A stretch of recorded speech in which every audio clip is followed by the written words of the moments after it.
Sup Shredders, my name is Logan aka Spiderhands, and welcome to an SP Patrons video today that I'm making for Andreas as part of their custom monthly music review. And if we switch over to here, we have ourselves a track from an act named Narrow Skies off of their album Seasons, titled You Won't Find Me. So we're going to listen through this track from start till finish. We're going to hear what we think. And we've got lyrics for this as well, so let's go. I really cut to the chase, didn't we?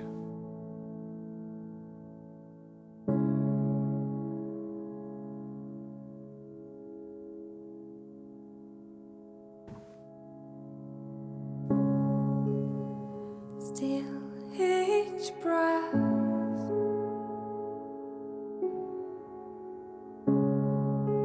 cut through my skin. Beautiful vocals with the really somber keys.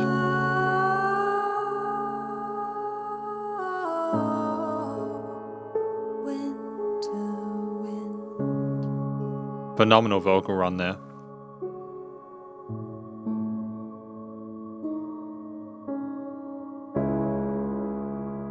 Give me time here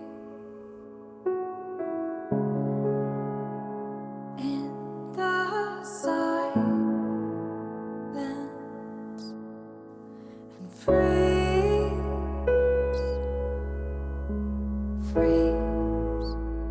bitter sky.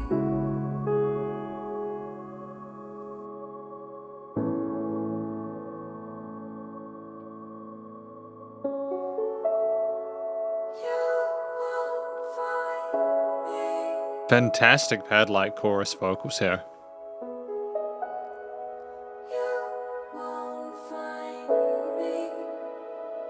Stunning.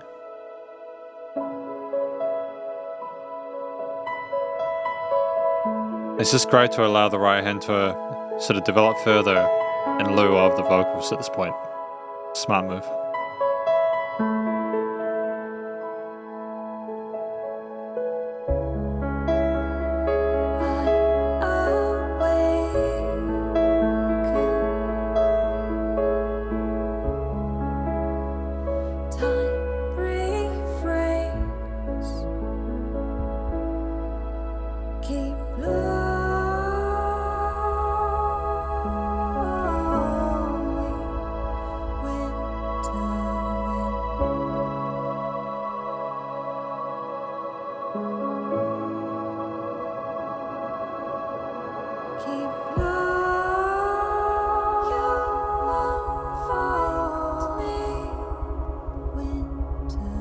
What is that thudding in the low end?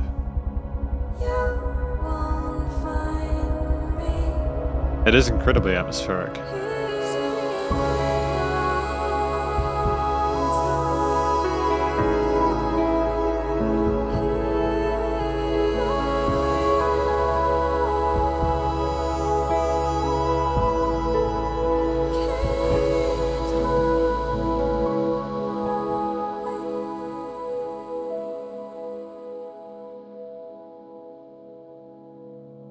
I think it's a stunning choice here.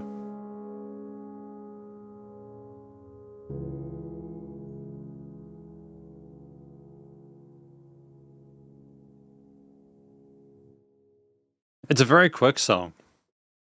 It doesn't seem like it lasts that long. There's such minimalism with the storytelling. It goes so slowly, but it's also so meaningful, I think, because of the combination of elements and how they interact with each other. But I want to have a look at the lyrics before we go into the conclusion just to make sure I understand it. I don't usually do that for English stuff because English is my first language, but like I think it's important to like kind of really make sure I get this one, because especially because it seems like it's doable. You know, steal each breath, cut through my skin, and blow winter wind. So we're comparing the silence to being cold. You won't find me, I awaken. Time refrains. I awaken. Keep blowing, you won't find me here, so blow winter wind. Keep on blowing. Alright, okay. And welcome to the conclusion of my review of this track from an act named Narrow Skies, titled You Won't Find Me. Now, what do I think this track is about? I think it's about someone who is isolated, they're alone, and they're maybe struggling with the situation they're in. And like time is just passing them by. Wait, what does time refrains mean? Oh, so time stops. Time stops to keep blowing Winter Wind. Maybe they have managed to have time stop so no matter what will happen with the wind, it won't affect them. Or maybe it's a safe time now for the wind to blow because the wind can't find them, if that makes sense. Maybe the wind is the external chaos and we're basically saying, no, we're not a part of that anymore. We've managed to avoid it. So, you stole my breath and you cut my skin and everything like that, but not anymore. Not anymore. I'm avoiding that now. I think it's a beautiful sentiment anyways. I think that, I'll think about that over the time. I'm not sure why that isn't coming to me directly. I think with poetry, it can be difficult because I want to take it literally, but also sometimes if you take stuff literally, it's just the antithesis of what's needed to really appreciate it. I think this is one of those situations here where it's something that's very, very important to Narrow Skies. At the same time, I think maybe I'm overanalyzing it. So anyways, we're going to move on. But what I want to say is I think the story was beautiful regardless. I think the minimalism with the amount of exposition we had was satisfying because it really left us to appreciate the other elements of the mix as well. Before we get into the arrangement itself, I also want to comment that the singer is just stunning. Incredible vocal technique. Very, very vulnerable at the start, very breathy performance, quiet, nice pristine amount of presence in the mix in that mid to high end, incredible audio production as well. But we come in later on with these wonderful pad-like vocal melodies. We had a chiminess to them. It was almost magical. It was almost like a revelation, like we had awoken at that point. And then we just have the various sort of vocal overdubs. Anyway, it's so much development of the singing as we went along. It was very satisfying to listen throughout the whole 3.5 minutes. Never got bored of it. So I think when we consider that with the story, maybe we get bigger at the end because we become more sure of our position with time stopping and us having that moment to appreciate it. So well done on that respect, I think. The singing's done well. The track is 3.5 minutes. I think that that's a good amount of time for a track. Usually 2 to 4 minutes is the sweet spot, and we obeyed those rules here. I think that we had synths and we had some key parts as the main focus in the intro part and through the rest of it, to be honest, with further development upon this more simple motif that we had initially as things progressed. Having less piano at the start allowed the vocals to just simmer and exist when they did within the arrangement, both from a composition and a post-production statement. And it was so powerful to have silence there. All too often, I think a lot of people can sometimes be a little bit concerned or repelled by the concept of allowing there to be white space within a mix, but it can be very, very good because it can allow the listener to be like, oh, what's happening? I'm not being oversaturated with sounds right now. And as we went along, we had these one after the other new instrumental or sort of Foley-ish kind of like texture added where the sound design was magnificent. It kind of sucked you in and never got to a point where we felt overwhelmed, but I think by the end we could feel the power of those various sort of synth pads and layers kind of interweaving with the multiple vocal takes we had as well. And I think the point where I noticed things were about to get bigger or things had gotten better was when we had that interesting in the low end of the synth part, like a bass tone, and I cannot for the life of me figure out how they managed to get that to work. And I understand synths to a reasonable degree.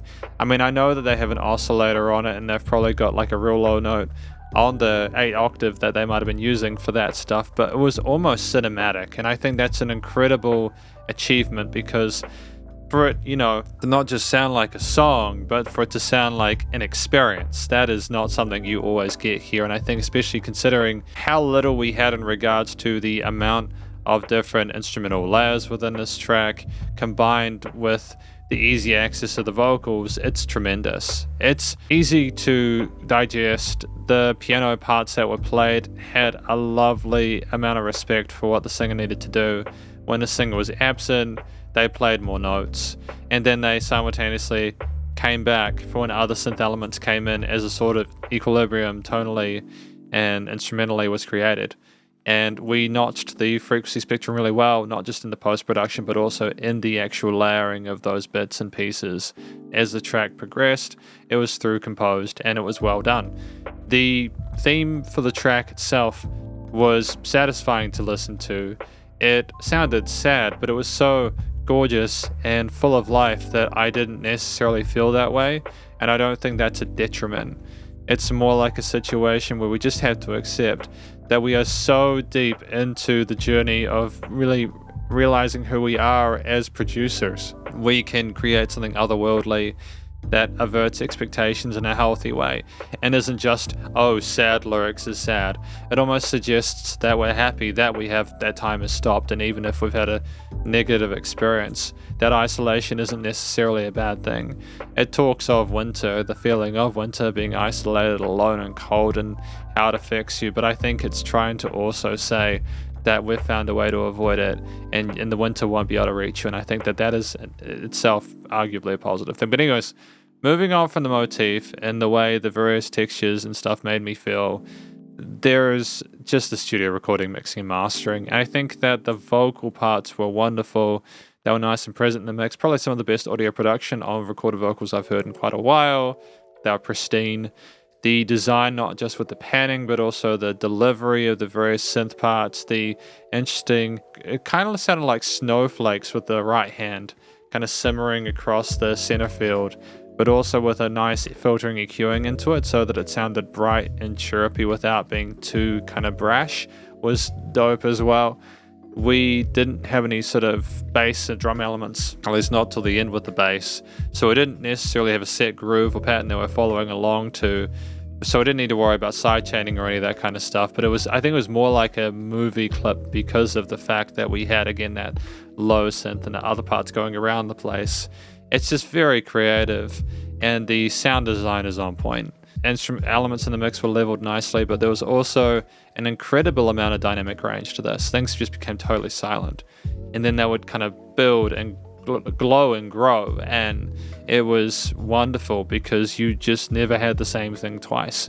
And that's the joy of both having a relatively short form factor through composed piece like this, coupled with people who really know what they're doing, not just in regards to studio production, but also writing music and performing it. We didn't need more than this. It was damn near flawless. It's an incredible track, and I think that Narrow Skies ought to be proud of themselves, and I'm glad I got the opportunity to listen to it. Thank you very much for watching my review of this track. Alright, it was nice and loud without pumping to the bus compression, limiting my handle. Well, I usually say that as the last thing, but I guess I just had compliments to give or to share. So yeah, thank you for watching my review of this track from an act named Narrow Skies. Hopefully you enjoyed it. If you did, please go show them some love via their various social medias and Spotify page, and stay cool and stay safe. And please remember to support your local musicians and artists at this point in time as they need the help more than ever with all the crazy stuff going on in the world. And I will catch you in the next SE Patrons review. Spiderhands out.